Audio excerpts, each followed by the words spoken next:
Well, eto na naman, ginabi na tayo. Kumusta ka na, Kaseb?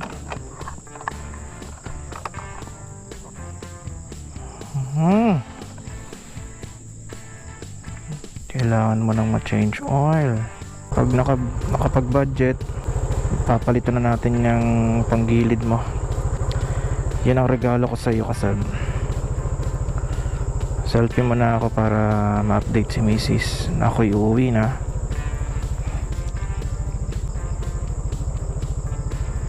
Hindi na maganda yung tunog ng ano. Hindi na maganda galaw nung CVT ko.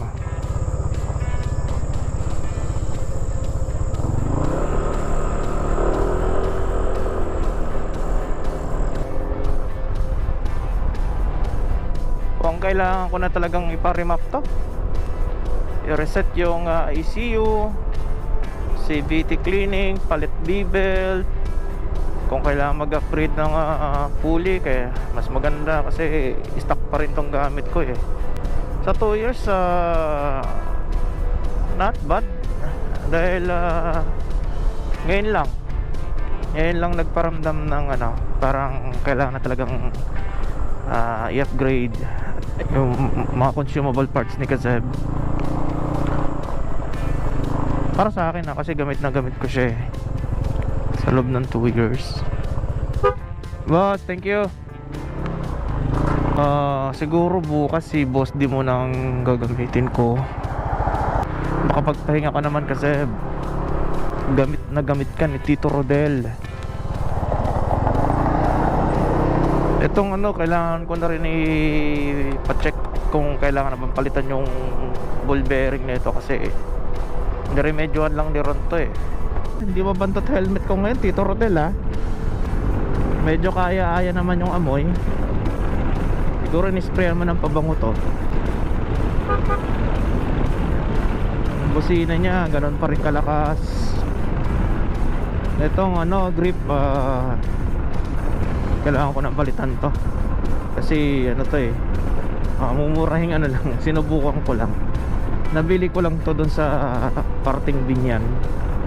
May nadaan ako malaking shop doon, maraming accessories, binili ko. Feeling ko kailangan mo na rin palitan yung brake pad, harap likod. Hindi pa naman hindi ko pa masyadong dinig yung ingay, pero mas maganda na yung sigurado, di ba? To soon, palitan ko na rin to. Visor, upgrade tayo. Pati yung side mirror mo, upgrade na rin natin yan. Yung pairings mo, hindi ko pa napapalitan, yung nabagsakan ng tubo. Tapos yung fork, suspension, check natin kung kaya ng budget. Palitan natin, no? Or stock pa rin, ipa-repack ko na lang. Papalit nating pyesa sa'yo, siyempre yung pang daily use, pang daily ride. Hindi tayo magpapalit ng mga panghataw-hataw para hindi tao maintenance.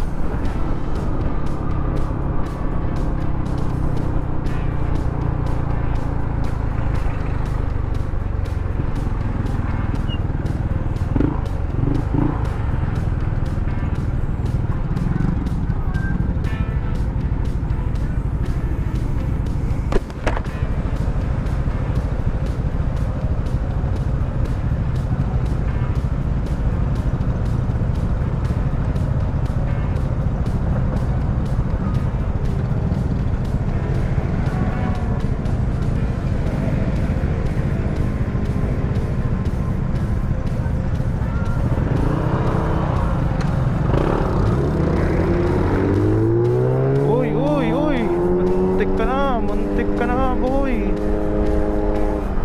Pumataw yung Civic.